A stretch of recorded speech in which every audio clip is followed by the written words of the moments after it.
Привет всем! Мы начинаем практическое занятие по удалению нежелательных волос с помощью сахарной пасты. Удаление нежелательных волос с помощью сахарной пасты получило такое название, как шугаринг. От английского слова sugar – это сахар, поэтому удаление волос делается с помощью сахарной пасты. Вообще привычнее говорить шугаринг. В этом видео я вам покажу, как делать удаление волос в области подмышечных впадин, применяя две техники – мануальную и шпательную. Для этого нам понадобится сахарная паста, средняя по плотности. Про сахарную пасту я вам уже рассказывала на теоретических занятиях. Далее бактерицидный тоник для антисептика кожи, обезжириватель, тальк, шпатели, одноразовые салфетки, маска, перчатки и средства после депиляции, либо мусс, либо косметическая вода.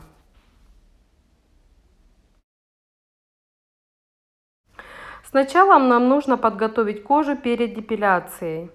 Для этого берем бактерицидный тоник или хлоргексидин, который продается в любой аптеке.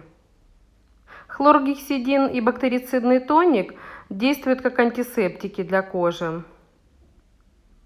Наносим на чистую салфетку и протираем хорошо кожу и волосы. Второй этап – это обезжиривание кожи. Берем обезжириватель для кожи и хорошо обезжириваем ее. Наносим обезжириватель на чистую салфетку и протираем.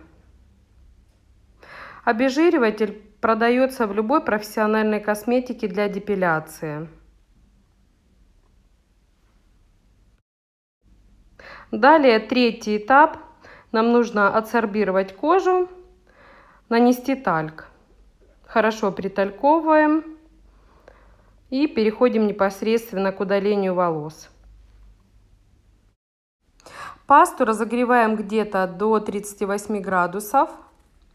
С помощью шпателя набираем небольшое количество пасты и наносим ее на пальцы. Будем делать мануальную технику. Здесь у нас задействованы два пальца, это указательный и средний.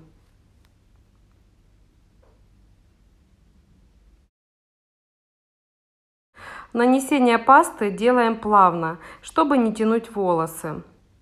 Зачесываем против роста волос. В подмышечных впадинах волосы растут по-разному, поэтому определяйте их направление. Наносим под углом 45 градусов.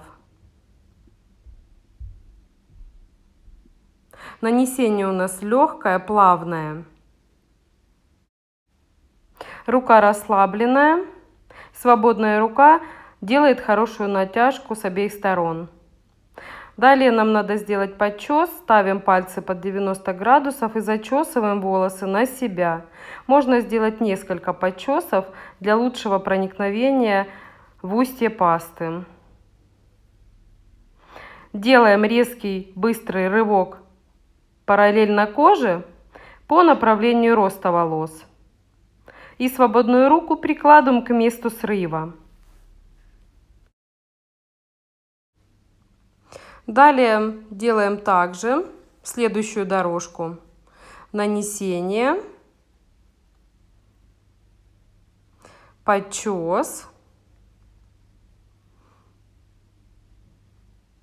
натяжка, срыв.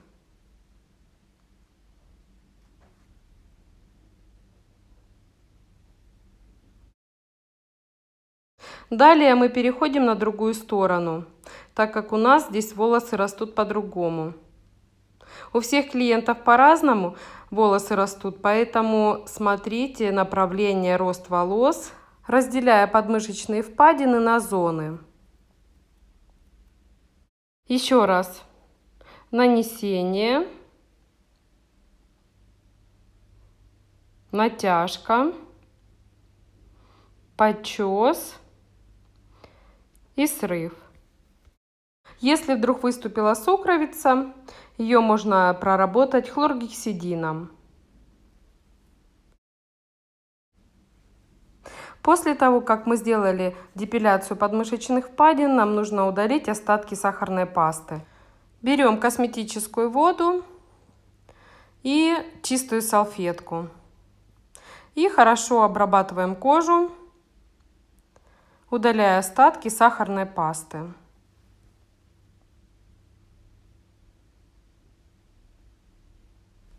Далее нужно применить средство после депиляции, которое снимет раздражение, закроет поры и удалит покраснение. В любой профессиональной косметике для депиляции есть средства, которые идут в линейке средства после депиляции. Это может быть муссы, лосьоны, крема или гели. Далее учимся делать удаление волос в шпательной технике. Подготавливаем кожу в 3 этапа. Это бактерицидный тоник, обезжириватель, тальк. Набираем небольшое количество пасты на шпатель и начинаем нанесение. Свободной рукой мы хорошо натягиваем кожу. Нанесение. Нанесение. Подчес. Под 90 градусов ставим шпатель. И делаем резкий быстрый рывок параллельно коже. Свободную руку прикладываем к месту срыва. Если волосы остались, их можно доработать, нанеся еще раз пасту на одно и то же место. Так и идем мы с вами небольшими дорожками, прорабатывая зону подмышечной впадины.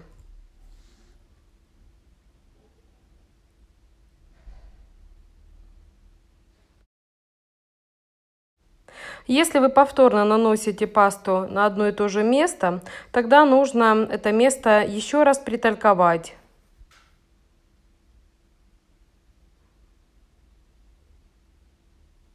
Чтобы не образовался залип. Залипы могут образовываться в нескольких случаях. Один из них – паста слишком растаяла.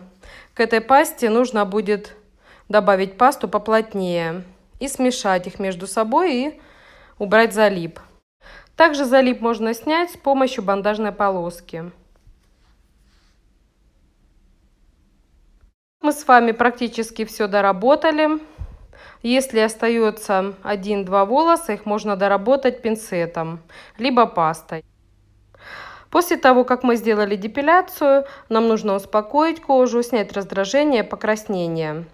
Наносим средство после депиляции, мусс, либо крем.